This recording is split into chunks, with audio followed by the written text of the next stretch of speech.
महाराष्ट्र में पड़ता है। चंद्रपुर ज़िला नागपुर के पास में है। बहुत पहाड़ी क्षेत्र है जहाँ पर आप निवास करते हैं। वहाँ पर शेरों का आवागमन रहता है अगर रात्रि हो जाए या सावधानी ना बरती जाए। और ऐसे जगह पर आप निवास करते हैं जहाँ पर दिन में ही शेर दिखाई पड़ते हैं। वहाँ पर एक घटना भी हो गई है भिक्षु हमारे के। भिक्षु को हाँ, आपके भिक्षु को एक हमला हो करके उनको शेर ने हमला भी कर दिया था, जिसकी जान चली गई थी। ऐसे जंगल में आप निवास करते हैं और आज आप कुशीनगर में आए हैं। तो आप कुशीनगर चंद्रपुर के बारे में थोड़ा सा हमारे चैनल पे बताइए। बंदाम भंते जी। साधु सुखी होंतु मंगल होंतु। महाराष्ट्र, जहाँ पर वो सेंट्रल महाराष्ट्र में नागपुर की दीक्षा भूमि पर, जहाँ जो जिनका 67वां जो जन्म दिवस बड़े जोरों शोरों से मनाया जा रहा है, अगर महापंडित पूज्य भदंत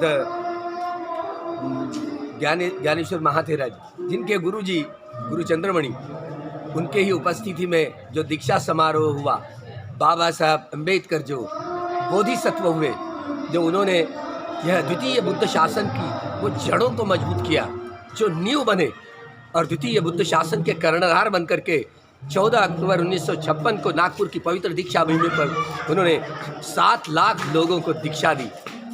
22 प्रतिज्ञाओं का वो क्राइटेरिया, नया जीवन का क्राइटेरिया निर्माण किया और 16 अक्टूबर को चंद्रपुर की पवित्र दीक्षा भूमि में 3 लाख लोगों को दीक्षा दी। इसलिए चंद्रपुर प्रसिद्ध है। दूसरी बार जब बाबा साहब अम्बेडकर जी ने दीक्षा दी 16 अक्टूबर 1956 को शाम को 7 बजे चंद्रपुर की पवित्र दीक्षा भूमि पर दीक्षा दी। इसीलिए बहुत जोरों शोरों से 16 अक्टूबर को सारे जोरों शोरों से जो धर्मांतरण, जो धम्म क्रांति का दिन बड़े धूमधाम से चंद्रपुर नगरी में मनाया जाता है। बहुत पब्लिक आ गया। अब तो पैर रखने के लिए जगह नहीं थी, बहुत इतनी भीड़ थी। और इसी जंगल में अब ताड़ोबा नेशनल पार्क है, वो घनीभूत जंगल है, बहुत सारे टाइगरों की संख्या है। हमारे 3 साल पहले एक भिक्षुओं को दबोच लिया था टाइगर ने, विद्या ने जो। तो फिर भी हम कहें, अब वो कर्म है, कर्म का विपाक होता है। लेकिन हम अगर हमारे भिक्षुओं को भी हमारे शिष्य ही थे, उनको टाइगर दबोच लिया, फिर भी हम वहाँ से थोड़े भागने वाले हैं। वो तो मैत्री ऐसे नहीं, वेरेन वेरानी समंती ध कुदाचनन अवेरेने संबंधी ऐसे धमोसनंतन हो। अरे भाई खूंखार भी प्राणी क्यों न हो, अभी भी तो साथ में आते रहते, ऐसे दिन दहाड़े दिखते रहते, बैठे रहने के बाद भी वो आते रहते हैं, लेकिन अभी भी कुछ नहीं करते। तो मेहता यही सबसे बड़ी जो प्रज्ञा से जो ऐसी भावना करते हैं, जो मैत्री की, जो खूंखार प्राणी भी क्यों न हो नज़दीक आए तो मैत्री के तरंगों से वो चुपचाप शांत हो जाता है। होता है भगवान का ज्ञान है, बोधि का ज्ञान है। बोधि के ज्ञान को जो दो धारण करे, अरे बड़ा पवित्र मंगलकारी अपने जीवन को सुखमय पाए।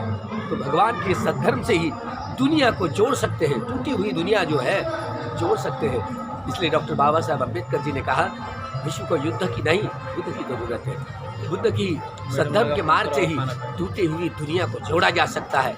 लोगों का कल्याण केवल बुद्ध के मार्ग से ही हो सकता है।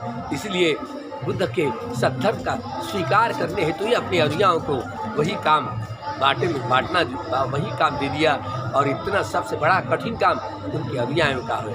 तो अनुयायियों ने भगवान के सैद्धांतिक पक्ष और व्यावहारिक पक्ष को ठीक से समझना होगा, तो ही सारा विश्व बुद्ध की ओर में, बुद्ध सद्धर्म की ओर में वह मंडाएगा। सारे विश्व के सारे लोग भगवान के सद्धर्म को अपनाएंगे और सारे सुख चैन से जी पाएंगे। एक मनुष्य दूसरे मनुष्य के साथ में मनुष्यता का व्यवहार करेगा।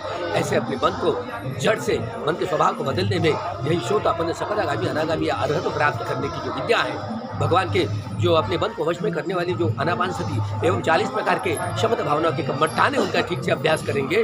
विपश्यना इस कम्मठान का अभ्यास करेंगे। अपने भीतर की काम तृष्णाएं, भोग तृष्णा, विभोग तृष्णाओं का सारा जो पहाड़ है वो सब निकाल करके बाहर करेंगे और कैसे निर्मल चित्त से काम करने लग जाएंगे, अपने निर्मल स्वभाव से काम करने लग जाएंगे। श्रद्धा मूलक स्वभाव है।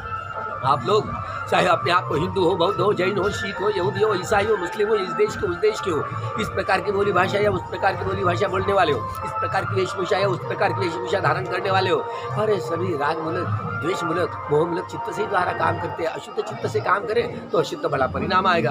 भला यही शुद्ध चित्त से काम ही नहीं करना आया तो भला शुद्ध परिणाम कैसे आएगी? तो रागिता भी तो द्वेषिता और भी तो मोहिता होकर के जो श्रद्धामूलक स्वभाव वाला कोई काम करता है, अपने मन के स्वभाव को बदलने में वह कामयाबी प्राप्त करते हैं। जो अर्य सत्य का साक्षात्कार करता है, ऐसे लोग अर्य सत्य का साक्षात्कार करेंगे, अपने मन के स्वभाव को जड़ से बदलने में वह कामयाबी पाएंगे। तो एक मनुष्य दूसरे मनुष्य के साथ में मनुष्यता का व्यवहार करना सीख जाएगा। एक मानव मनुष्य के समान अपना व्यवहार करेगा।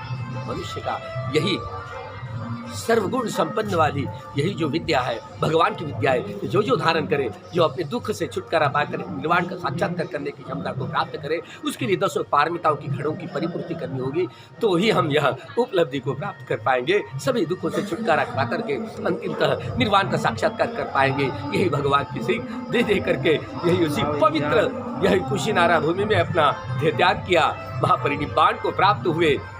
हमको तो कोई व्यक्ति मृत हो गया तो कहीं ना कहीं ऐसे जैसे अग्नि का इस्तेमाल करे, कोई अटपटी जलवाए, ऐसे लगता है। लेकिन भगवान की जो यहाँ मृतदेह था, उनकी काया एक नहीं दो नहीं 7 बार जलाने की कोशिश करी, कोशिश की लेकिन नहीं जल पाए, उनका मृतदेह भी नहीं जल पाया। क्यों?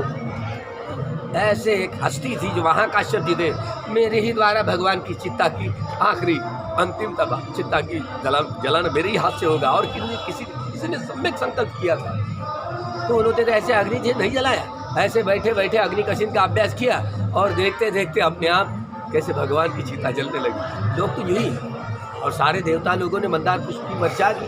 हमको तो ये एक बड़ी काल्पनिक लगती है, लेकिन काल्पनिक वो बात नहीं है। एक समय वह बोधिसत्व के रूप में एक जय चक्रवर्ती सम्राट थे सिद्धार्थ गौतम, उनका नाम या जो वहाँ उनका उन दिनों में उनका नाम यहाँ महासुदर्शन नाम का वह महाचक्रवर्ती सम्राट थे, जो यही कुशीनारा वह राजधानी थी, पूरे विश्व के सम्राट थे। तो यही पुनीत ऐसे भूमि में पहुंच गए, बड़ा गदगद हुए।